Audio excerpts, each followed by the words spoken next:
So, in today's episode of Just How Unhinged is Donald Trump, we're going to be taking a look at some clips. And, folks, it just keeps getting worse by the day. He's rolling downhill like a snowball headed for hell. Every day when I see new clips of him roll through my news feed of him speaking in some new town at another rally, I just say, what am I about to click on? What am I about to see? How far will he take it? How low will he go? But there definitely seems to be a theme here lately. And that theme is that he's really tough and he's a warrior and he's fighting. He's got to be the strong man in the argument. And it's pretty painful and kind of creepy to watch. But here he is talking about how that if he took his shirt off, we would see all the wounds that he has endured. Take a look at this. The wounds all over my body. If I took this shirt off, you'd see a beautiful, beautiful person. But you'd see wounds all over me. I've taken a lot of wounds, I can tell you. More than I suspect any president ever. So, yeah, Captain Bone Spurs there, the guy that dodged military service, is talking about all the wounds that he's endured. The guy that said dodging STDs was his personal Vietnam is talking about how battle scarred he is. And what is so ridiculous about all these clips as we roll through them, listen to the crowd. Just pay close attention to the crowd. You'll hear cheers and you'll also hear laughter. They love it. They're just there for the show. And that's unfortunately all he has to offer them is a show. He has no real substance. But not only is he a wounded warrior, but he also has been treated worse than any president in American history, including Abraham Lincoln. Yeah, he actually believes this, folks. Take a look. In history, they say Andrew Jackson was treated the worst, President Andrew. He was a great general and a very good president. And Abraham Lincoln was second worst. Now, he had a civil war, so, you sort of think that was understood. And now they're rewriting the books. Trump was treated the worst, Andrew Jackson second, and Abraham Lincoln third. But I definitely took top spot. I took top spot. And I'm honored to do it. And here we are looking for more. How about that? I could right now be. Yeah, I'm pretty sure that Abraham Lincoln was treated a whole lot worse. And the fact that he can sit there and say that, I always say this, the fact that he's got an audience that can find a way to laugh at that shows just how sick and twisted they all truly are. They have to be there for the show, because if you were there to hear a guy talk about ideas and solutions and you heard someone say that they have been treated worse than Abraham Lincoln, I would get up and walk out. I would just be like, well, this guy's not serious. He's not here to fix the problems. He's not here to face what we need to face. This guy's off in another world. And I would get up and leave. But Maggie keeps tuning in. And speaking of tuning in, the debate's coming up pretty soon. And I'm still betting that he's not going to show up. But here he is asking his crowd how he should handle the debate. Should he be tough or should he let Joe Biden talk? And there's something very telling about these next couple of clips because they back up a lot of things that I've been saying recently in my videos. So take a look at this one. All of those suckers, we want them. How should I handle him?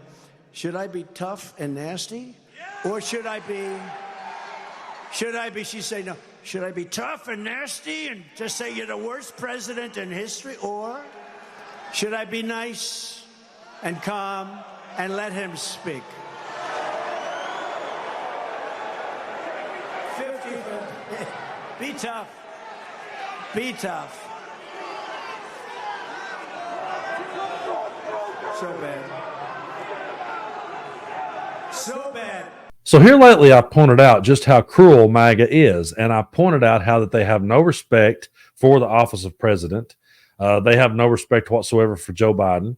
They're not there for the ideas and their solutions, and they love to see Donald Trump be cruel. And so right there, he's talking about debating the president of the United States, and he asks his crowd, how should I handle it? Should I be tough and call him the worst president in the world? And they all start cheering and pumping their fist. And when he says, or should I let him speak? They boo that.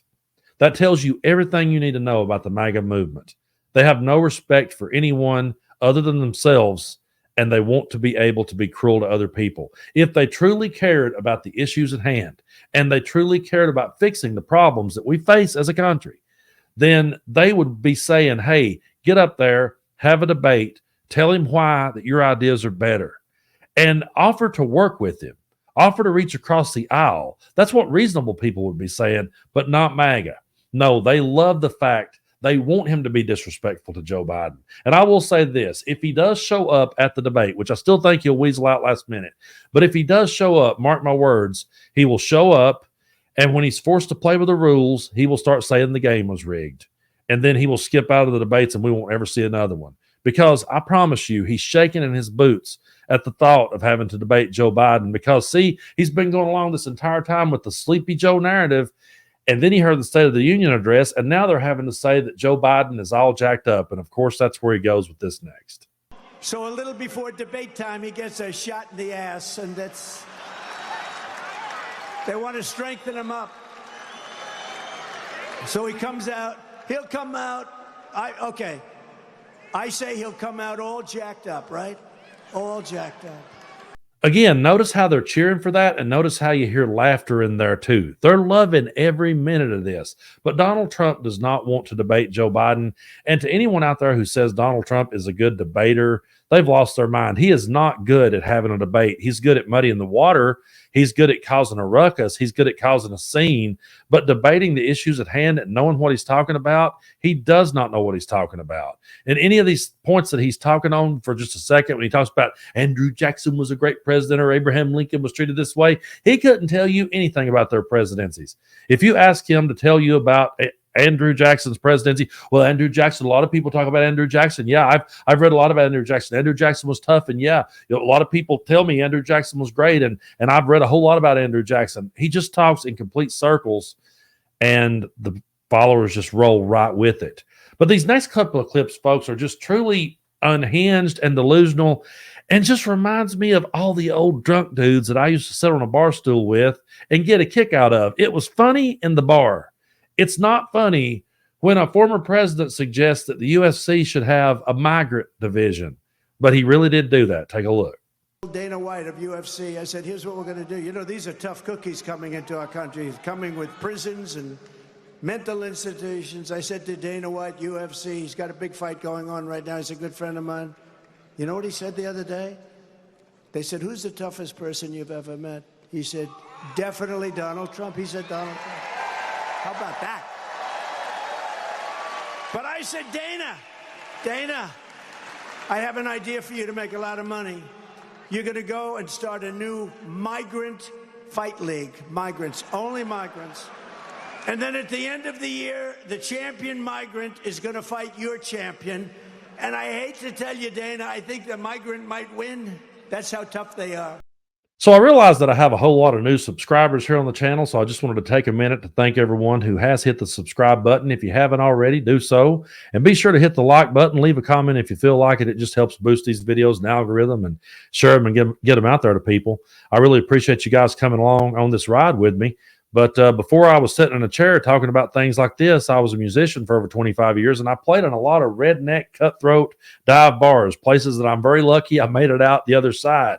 And there would be drunks come out to the bar. And there was this one old guy who used to come to this bar I played. He would sit at the end of the bar, and he would just say the most over-the-top, unhinged, outlandish things you ever heard. And it was always about how you could spruce the place up and pull in more business. And he would just say something totally ridiculous like, yeah, I tell you what you ought to do, man. You ought to get you some naked women standing about there next to the road with a cardboard sign, and that'd draw people in here.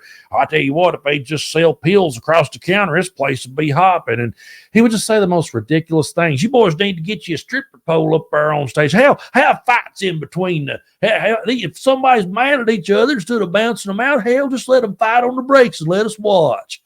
And it was funny in the bar. You know, you would sit there, what is this guy going to say next? And it was funny in the bar. But we're talking about a guy who is a former president of the United States and wants to be again. That guy wants to be leader of the free world.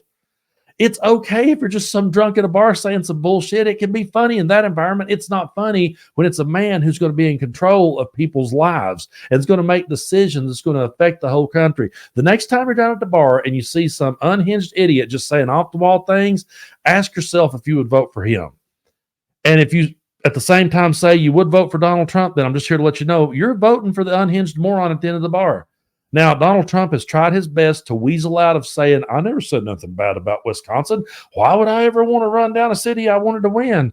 Well, he had no problem running down Philadelphia. Take a look at this. We cannot let this happen again. And Philadelphia was one of the most egregious places anywhere in the world. What happened in this city. So Now, they used COVID to cheat. They used a lot of things to cheat, but we're not going to let it happen again. You're not going to let it happen again. I love how that he almost pumps the brakes. He almost realizes he's stepping in it, but he just keeps rolling with it. And of course, they don't care. But I saved this clip here for last. And the reason I did so is because I wanted this one to be played for the people in my part of the world, the ones that struggle every day to make ends meet and work really hard, and yet for whatever reason still thinks voting for Donald Trump is a good idea. If there ever was a clip of him talking down to you, if there ever was a clip of him belittling you, this one's it. Because he's talking about how he would love to have bacon. Bacon is so expensive now, even he won't buy it. And he asks Melania, "Can we have some beautiful bacon?" And she says, "No, we can't afford it." Take a look at this. Even I won't buy bacon anymore. It's too expensive. I said, "I'd love to have some lovely bacon, darling." And she said, "No, I'm sorry, it's too expensive." You know what's funny? Even if I was standing there supporting him and he said that, I would turn to my buddy and be like, "He's full of shit. You know he can afford bacon." I mean, the fact that he could say that to people, considering that Melania was recently spotted carrying a $33,000 bag, a bag that costs $33,000. She can carry that around, but they can't afford bacon. They got golden sinks at Mar-a-Lago, but they can't afford bacon. He can sit there and insult people's intelligence, and they'll just absolutely roll with it. And you'll hear laughter in the background. They love it, and they lap it up.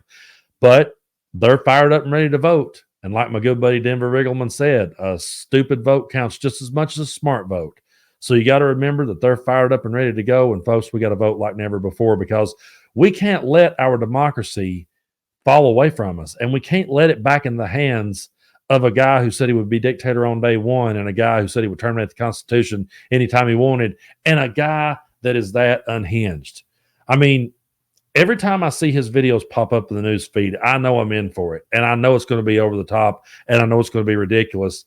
And we just have to keep plowing through it and do the best we can. And some people ask us, what do you do for your mental health? How do you get through it? Well, I just spend the evenings winding down, listening to good music. I know a lot of people are going to be in my comment section going, "What did his shirt say?"